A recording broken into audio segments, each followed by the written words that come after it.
Hi, welcome back. We're in Lecture 17, Segment 2. In this segment, we'll do a full example of a factorial ANOVA and look at the output in R. So I'm going to stick with this example that I outlined in the first segment on the effect of talking on a cell phone while driving. One of the first studies that was done on this topic was published by Strayer and Johnson in 2001, sort of a seminal paper that sort of set the stage for a whole line of research over the last 10 years on this topic. So they had two independent variables, remember, because we're doing a factorial ANOVA, and they tested subjects in a driving simulator looking for number of driving errors. So the two independent variables were, one, just driving difficulty. So they manipulated their driving simulator so that it was either a difficult course or an easy course. So that wasn't that interesting. What was more interesting and led to a lot more research was they manipulated the demand of the conversation. And the way they did that is they had one control group that didn't engage in any conversation, and then two talking groups. And sort of the low demand talking condition, the subject just simply had to repeat what they heard presented to them on headphones. So that's not that demanding. You just have to repeat what you hear presented to you over headphones. In the more demanding condition, the subject had to say a word that began with the letter of the word that was presented to them over the headphones. The last letter of that word, they had to generate a word that began with that letter. That was a little convoluted. So works better with an example. If they heard a word, say like ship, then they would have to say a word that began with P, like peach. And if they heard peach, then they have to say a word that begins with H, like hat, and so on. So as you can see, just in my trying to explain the procedure, that's more demanding. It's more effortful.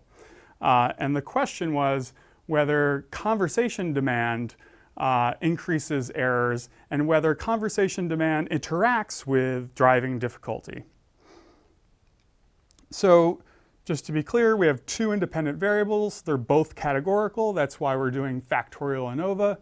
And we have a continuous dependent variable.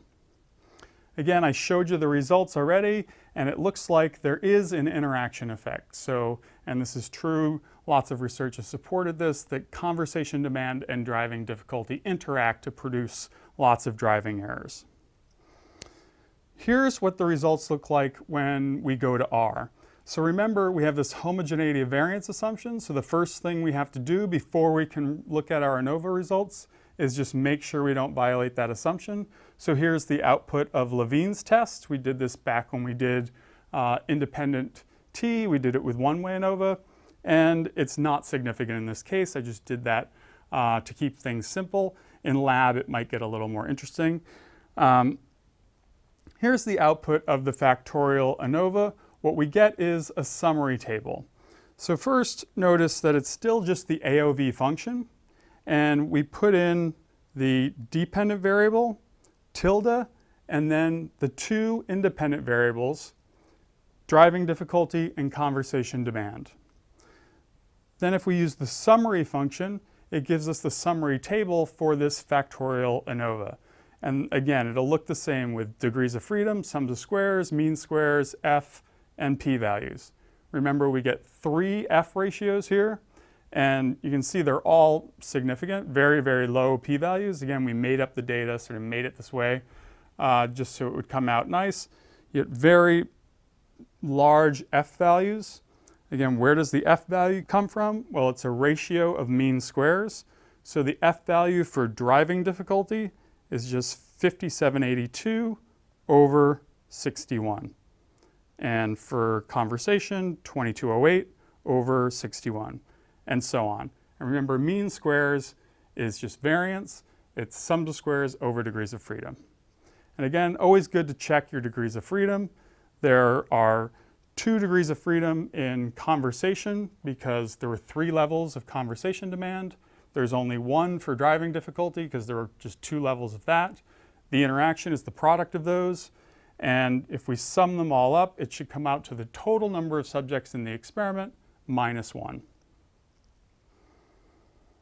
Now, we have a significant interaction here, so we have to follow that up with what's called simple effects analysis. So just like in a one-way ANOVA, if we had a significant main effect, we would have to follow that up with post-hoc tests like Tukey's. When you get a significant interaction, you might want to engage in simple effects analysis. And you can do this one of two ways. You could do the simple effect of A at each level of B, or the simple effect of B at each level of A. You should just pick one and not do both. That would be redundant. So just pick one that tells the story the best. So if I look at the output and I look at this bar plot, to me it makes most sense to do the simple effect of the driving difficulty at each level of conversation demand. That way I can just do a series of t-tests. So that's a really simple effects analysis. So that's what I did in R. Is I just did a series of t-tests, and what I did first was I looked to see if the driving difficulty manipulation had a significant effect when there was no conversation. So just when there's control group, no conversation, did their driving difficulty manipulation have an effect? It had slightly an effect. So if you look down at the Cohen's d, it's 0.47. But if you look at the p-value, it's not significant. So if we go back and look at this bar plot, what that's saying is this comparison right here is not statistically significant. If we go to the talking conditions, so this is the easy talking condition, now we get a nice low p-value, really large Cohen's d of 2. That's a really large effect size. That means there's 2 standard deviations more errors when people are in the difficult driving simulator relative to the easy. So if we go back to the bar plot, this difference here is clearly significant. Finally, go to the high conversation demand condition, and the effect gets even bigger. All right, look at the Cohen's d, it's now 2.8. Obviously, p is going to be less than 0.05. That's a really significant simple effect. Again, it's the simple effect of driving difficulty at a particular level of conversation demand. And that's how I explained where the interaction is coming from.